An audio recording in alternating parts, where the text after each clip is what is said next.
Radhe Radhe everyone, आप सभी का हमारे चैनल में बहुत बहुत स्वागत है।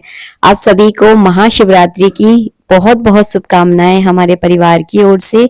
महाशिवरात्रि के दिन मिट्टी की शिवलिंग बनाकर किस तरह से पूजा की जाती है और ये पूजा आपको सुबह करनी है या शाम को करनी है, इस वीडियो में मैं आपको ये सब कुछ जो है ना बताने वाली हूँ। तो शिवरात्रि के दिन आप शाम के समय यानी प्रदोष काल के समय मिट्टी के शिवलिंग बनाकर पूजा करें, क्योंकि इस बार शिवरात्रि 15 फरवरी को शाम से ही है। तो आपको प्रदोष काल में मिट्टी के शिवलिंग बनाने हैं और फिर आपको पूजा प्रारंभ करनी है। तो मिट्टी को जो है ना 1-2 घंटे पहले थोड़ा सा भिगो के रख दें, बहुत ज्यादा पानी ना डालें। मेरी जो मिट्टी है ना उसमें मैंने बहुत ज्यादा पानी डाल दिया था, तो थोड़ी सी मुझे दिक्कत हो रही थी, बट कोई बात नहीं। आपको भगवान को केवल एक प्रारूप देना है, कोई यहाँ पे डिजाइन का हमें कंपटीशन नहीं करना है, केवल भाव के शिवलिंग जो है ना आपको बनाने हैं। तो बस मैं वही प्रयास कर रही हूँ। नीचे आपको एक कोई बड़ा सा बर्तन ले लेना है, कांसे का या पीतल का कोई बर्तन ले ले, नहीं है तो स्टील का भी आप ले सकते हैं। और उसके ऊपर मैंने छोटी सी चौकी के ऊपर बेलपत्र रखकर शिवलिंग को विराजमान किया है। ये है मेरे पूजा की थाली, जिसका वीडियो ऑलरेडी जो है ना मैं अपलोड कर दूंगी आप लोगों के लिए। तो चलिए अब हम पूजा करना स्टार्ट करते हैं। जब आप पूजा स्टार्ट करें करना, तो शिवलिंग का जो मुख होता है, जो जलहरी होती है लंबी सी, उसका मुख जो है ना उत्तर दिशा की ओर आपको रखना है। और आपको ये पूजा उत्तर दिशा की ओर मुख करके या पूर्व दिशा की ओर मुख करके ही करना है। पूजा करते समय नीचे आसन बिछाकर जरूर बैठे। सबसे पहले हम भगवान के दाहिनी ओर घी का दीपक प्रज्वलित करेंगे। तो मैंने यहाँ पे घी का दीपक प्रज्वलित किया है। इसके बाद करेंगे हम दीपक का पूजन। तो पुष्प में चंदन चावल लगाकर दीपक का पूजन करेंगे आप। इसके बाद मैं आपको आगे की प्रोसेस बताऊंगी। तो स्टेप बाय स्टेप जो है ना पूरा तरीका इस वीडियो में बताने वाली हूँ, कैसे पूजा की जाती है, किस तरह से आपको विसर्जन करना है। इसके बाद अपने सीधे हाथ में एक फूल रखें, थोड़े से चावल रखकर पूरे से परिवार का आपको मन में ध्यान करना है, जैसे कि गणेश जी, माता पार्वती, नंदी, कार्तिकेय और भगवान शिव का। आपको सबका पूरे परिवार का ध्यान करते हुए इस तरह से आपको चावल और पुष्प जो है ना अर्पित करने हैं। तो मैंने पूरे परिवार का मन में ध्यान किया है। आप चाहे तो पूरा शिव परिवार भी बना सकते हैं, लेकिन मेरी कोशिश रहती है कि मैं आपको सरल तरीका बताऊं, इसीलिए मैंने अकेले शिवलिंग बनाए हैं। और शिवलिंग में पूरा परिवार ही सम्मिलित होता है। इसके बाद हम यहाँ पे जल चढ़ाएंगे, यानी गंगा जल चढ़ाएंगे। जब भी आप मिट्टी के शिवलिंग बनाएं और गंगा जल चढ़ाएं, तो शिवलिंग के ऊपर बेलपत्र जरूर रख लें, क्योंकि ये मिट्टी के शिवलिंग है। जब आप ऊपर से जल चढ़ाते हो ना, तो शिवलिंग खंडित हो सकती है, तो इस बात का विशेष ध्यान रखें। सबसे पहले मैंने गंगा जल चढ़ाया, इसके बाद मैंने कच्चा दूध चढ़ाया, आप पंचामृत भी चढ़ा सकते हैं। उसके बाद आपको फिर से जल चढ़ाना है और फिर इस बेलपत्र को आपको हटा देना है। बेलपत्र जो हमने हटाया है, इसे अपने नेत्रों से लगाया जाता है, तो इसे अपने नेत्रों से आप जरूर लगाएं, बहुत ही ज्यादा अनिवार्य होता है। इसके बाद आपको कलावा रूपी वस्त्र अर्पित करनी है। तो 2-2 कलावा रूपी वस्त्र अर्पित किए जाते हैं, एक धोती दूसरा दुपट्टा। और हाँ, मेरी कोशिश रहती है कि मैं आपको बहुत सरल तरीका बताऊं, ताकि आप जो भी तीज त्योहार होते हैं उन पर बहुत अच्छे से जो है ना पूजा कर सके।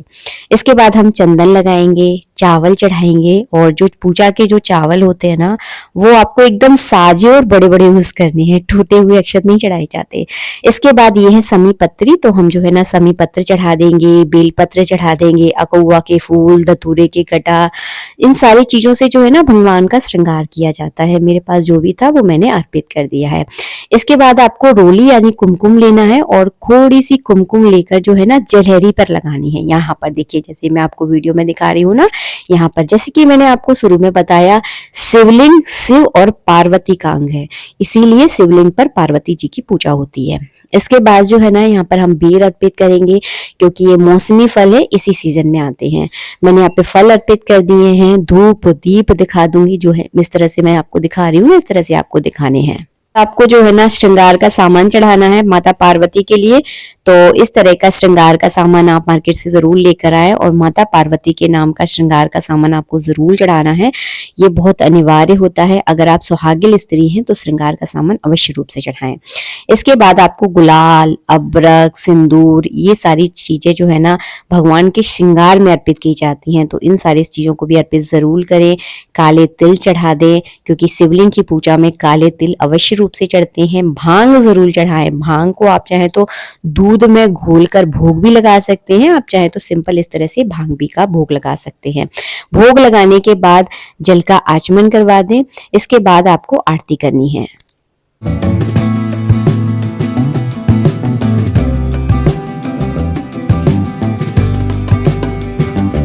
आरती करने के बाद जल का अर्घ दे दें। महाशिवरात्रि पर इस विधि से आप पार्थिव शिवलिंग बनाकर पूजा कर सकते हैं। करनी आपको प्रदोष काल में ही है, क्योंकि प्रदोष काल में शिवरात्रि है, तो इस समय ही आप करें। आप चाहें तो रात्रि के 4 पहरों की भी पूजा कर सकते हैं, लेकिन उसमें आपको बहुत अच्छे से शिवलिंग बनाने होंगे। अगर आप गीली मिट्टी के शिवलिंग बना रहे हैं तो फिर आपको दिक्कत हो सकती है। और हाँ, दक्षिणा चढ़ाना बिल्कुल ना भूलें। पूजा में कोई कमी पेशी रह जाती है, कोई चीज अगर हम गलती से भूल जाते हैं तो दक्षिणा उसकी पूर्ति कर देती है। इसीलिए आपको दक्षिणा अवश्य रूप से चढ़ानी है अपनी श्रद्धा के अनुसार। अब मैं आपको बताने वाली हूँ विसर्जन कैसे करना है। तो जैसे ही आप पूजा कर लें प्रदोष काल में, तो 5 मिनट बाद जगह से उठने के बाद आप विसर्जन करें। जैसे कि मैंने यहाँ पर एक बड़ी सी जो है ना प्लेट ले ली है। इसमें जो है ना मैंने यहाँ पे स्वास्तिक बना लिया है। आप इसमें ओम भी लिख सकते हैं। और इस प्लेट को जो है ना सबसे पहले मैं जल से जो है ना भर दूंगी, और इसमें थोड़ा सा मैं गंगा जल डाल दूंगी। तो इसको देखिए मैंने इस तरह से एक जल से भर दिया है। अगर आपने बड़े शिवलिंग बनाए हैं तो आप कटोरे का भी यूज कर सकते हैं, लेकिन मैंने बहुत छोटे से शिवलिंग बनाए थे तो यहाँ पे थाली में अच्छे से विसर्जन हो जाएगा। इसके बाद आपको क्या करना है, फूल माला जो भी आपने चढ़ाई है वो हटा दे, जनेऊ वगैरह हटा दे। और इसके बाद जो है ना थोड़े से आपको विसर्जन के लिए चावल लेने हैं। जाओ जाओ भोलेनाथ विसर्जन है, कल फिर निमंत्रण है। और इस तरह से चारों कोनों को आपको थोड़ा हिला देना है, और बेलपत्र सहित जो है ना शिवलिंग को इस तरह से जल में आपको प्रवाहित कर देना है, और थोड़ा सा जल आपको इस तरह से डाल देना है। 1 आध घंटे बाद या 10-15 मिनट बाद जब पूरा मिट्टी हो जाए ना, इस तरह से घुल जाए, इसके बाद जो है ना इस चौकी में भी जो है ना इस तरह से चौकी वगैरह पे अगर थोड़ी मिट्टी लगी है तो उसको भी जो है ना इसी थाली में आप अच्छे से हटा दें। सारे फूल पत्ते जो है ना मैं तो इसी तरह एकत्रित कर लेती हूँ। जो विसर्जन का जो अभिषेक का जो जल होता है, वैसे तो इसे पीपल के वृक्ष में डाला जाता है। अगर पीपल का वृक्ष आसपास ना होना तो मैं क्या करती हूँ, अपने घर के पेड़ पौधों में से डाल देती हूँ। तो किसी भी पेड़ पौधे में आप डाल दें, लेकिन बस तुलसी में इसको नहीं डाला जाता है, तो तुलसी में नहीं डालना है। बाकी जो भी इंडोर प्लांट है या फिर आउटडोर प्लांट है आपके पास, तो उसमें आप डाल सकते हैं। तो बस मैंने इसको जो है ना जल उसमें डाल दिया है। इसके बाद आप चौकी हटा दें। अगर दीपक जल रहा है तो दीपक को जो है ना जलते रहने दें, उसको ना बुझाएं, और जो सुहाग सामग्री इसको दान करें। राधे राधे।